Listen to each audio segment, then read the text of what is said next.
Hey everyone, I hope you had a great day. In this video we are looking at some new r/entitled parent stories. I hope you enjoy them. The first story is called You Are Blocking the Path. In the building where I and my family live, there's a parking lot underneath it. All of the parking spots are rented and taken, except for 2 spots at the side of the entrance to the lot. All of the building agreed that it is a free parking spot for people who live in the building and don't have rented spots. Like children that got cars and can't park where their parents park. Basically, it's a matter of first come first serve in those 2 spots. I was coming back from taking out the trash when I was confronted by my entitled neighbor. Is your car parked at the entrance? Yeah, is something wrong? Yeah, something is wrong. I have trouble coming in and out of the lot because of you. You are blocking the path. I knew that it was not true. So I said, no, I'm not. It's an agreed parking spot. If I parked incorrectly, I can go check it. You need to leave that parking spot. My kids are coming over and they need a place to park. Wait, what? You are telling me to leave that parking spot just so your kids, who don't even live here, could come over? No, I'm not gonna leave. You kids are so disrespectful. I'm 21. You all park like it's Chicago up in here.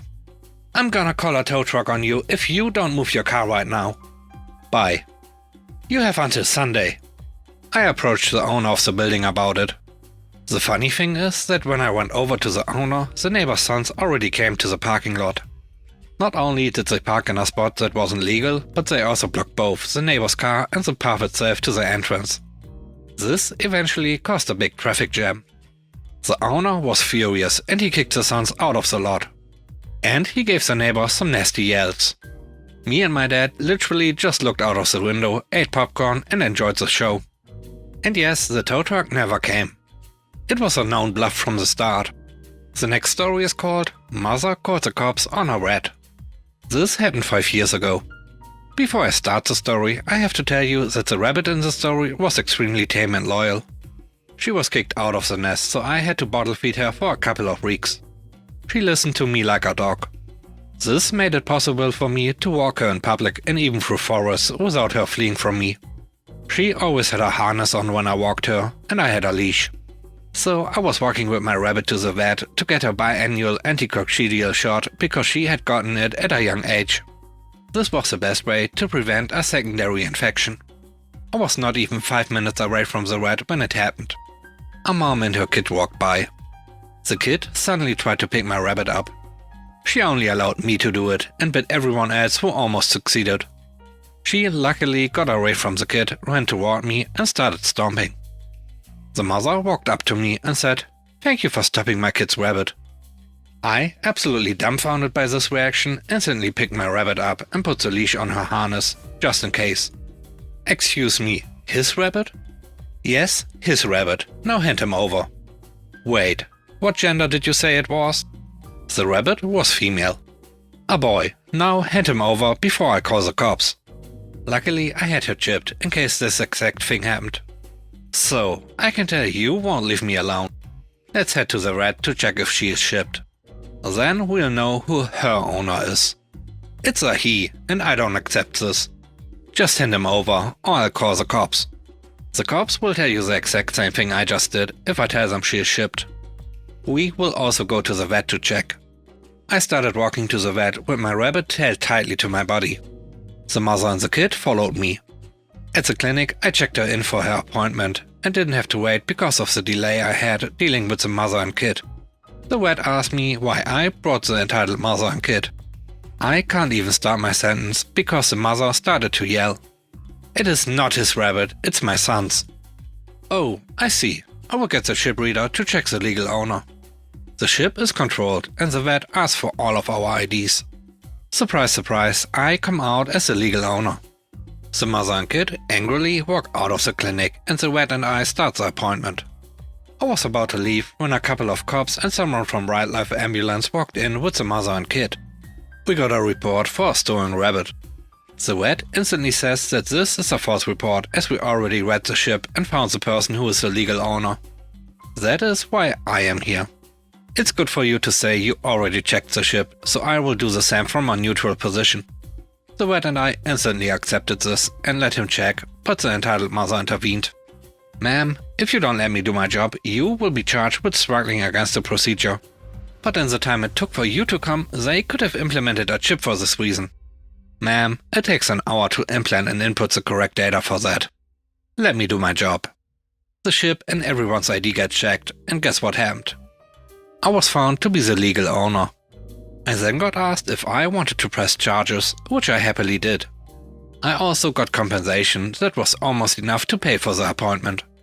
The third story is called "My Son is More Important."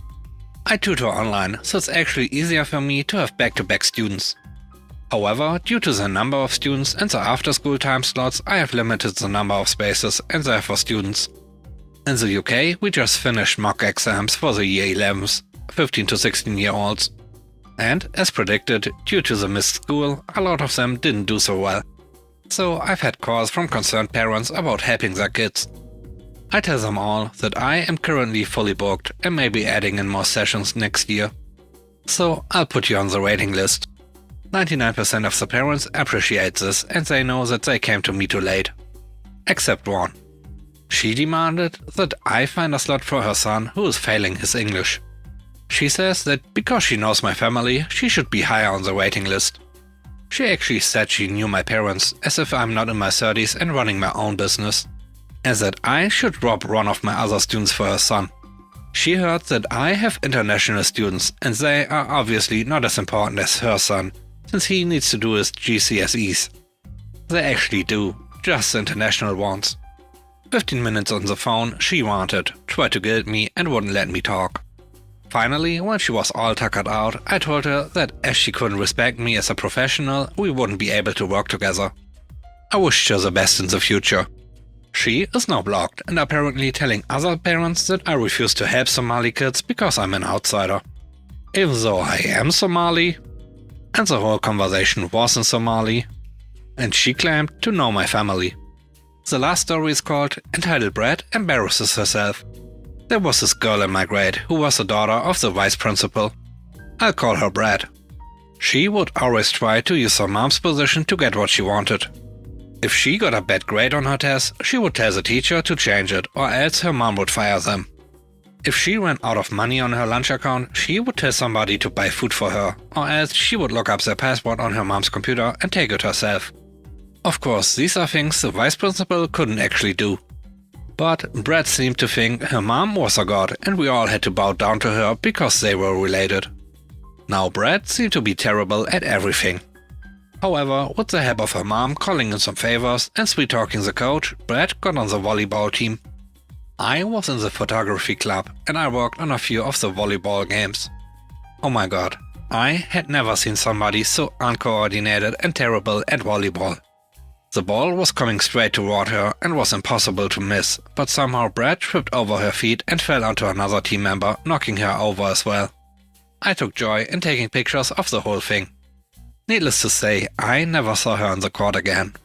Now here's where the story begins. My school is very serious about marching band and show choir. The school's first and only state championship came from the band while I was a freshman. And guess who wanted to be on the band now? None other than Brad.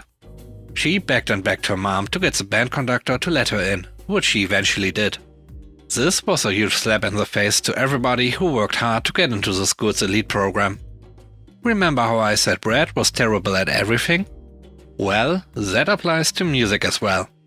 She showed up to the first practice not even knowing what instrument she wanted to play. After looking around for a bit, she decided on flute, saying how hard could it be? Now let me tell you something about flutes. They are hard to play, or even just blow into. I play many instruments and flute is arguably one of the hardest ones. If you blow slightly too hard, it could end up sounding like something you would hear on E-Rape. You think this is easy, Brad? Yeah, good luck. The next practice, Brad showed up with a fancy expensive flute and started bragging about the lessons she had taken. She tried showing off her new skills, but all that came out was a loud screech. Brad always reminded us that she had just started and she was going to be better than all of us soon.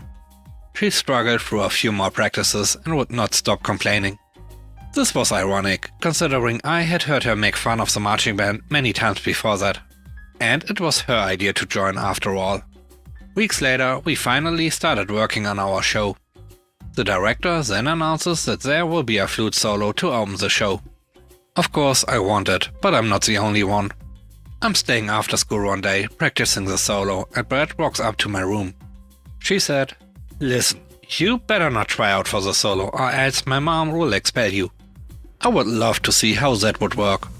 I can just imagine me standing in front of the school board and Brett's mom says, "This is OP. I want to permanently ban her from the school for trying out for a solo."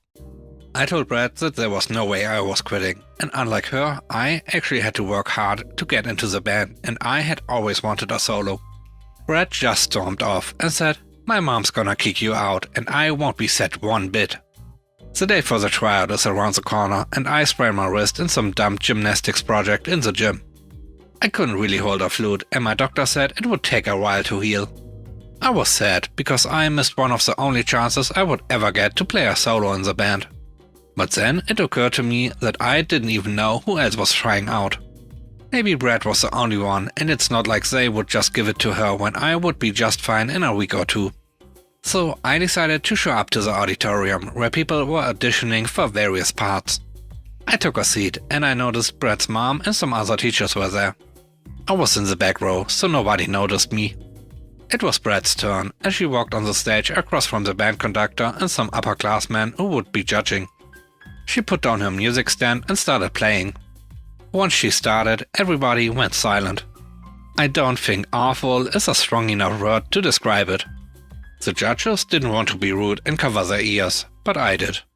When she was done, everyone was silent except for Brett's mom, who stood up and clapped while yelling, "Yes, that's my girl." Brett smiled and turned to the judges and said, "So, did I get the solo?" All of the judges looked at each other and loudly whispered among each other. They turned to Brett and told her that they had a lot to consider. This infuriated Brett's mom, who walked up to the judges and started yelling, "What do you have to consider?" Brett was the only one to try out, which means she automatically gets the solo. One of the judges tells Brett's mom, "I think OP still wanted to try out as well. We will pick the winner when she recovers." What? So you are picking a cripple over my daughter? This should be a no-brainer. Come on, Brett's mom. It's only a sprained wrist. It's not like I was going to be in a cast for the rest of my life. Brett left the auditorium, her mom following behind her while praising her. Before auditions for the next thing started, I went up and told the conductor that I would be healed in about 2 weeks. This worked out okay, because it would be in time for the first competition. But the band was going to perform at halftime for the football game next week. He was going to consider cutting out the flute solo for that performance or having some other instrument cover it for the time being. Brett's mom heard about this and was livid. She tried threatening, sweet-talking, bribing, guilt-tripping and just about every trick in the book to get the conductor to let Brett play the solo. Eventually he let her know just what would happen. I got a front row seat for the moment when Brett was standing in the front center of the football field with a microphone in front of her. She absolutely destroyed the hearing of anyone unfortunate to hear it. I even got a recording and kept it for myself. Usually people clap at the end of a solo, but instead it was silent. The rest of the band couldn't start playing any faster. The rest of the performance was great, but Brett's terrible opening solo ruined the whole mood. Brett was shocked. She had no idea why nobody clapped for her. One of the band members walked up to her and said, "I'm just going to put it bluntly. You are not good." This caused Brett to break out into tears in front of the whole crowd. Her mom rushed down from the stands and tried to comfort her. The next day she quit the band, and good riddance to her. I eventually got the solo for myself. Everybody was glad I did. I don't think I could have listened to Brett play the flute one more time, even to save my life. After that, Brett was quiet and never made fun of the band ever again. This just goes to show you that your mommy's position and money can buy a lot, but it can't buy talent or personality. What do you think? Let me know in the comment section below. And now, I hope you have a great day. Bye bye.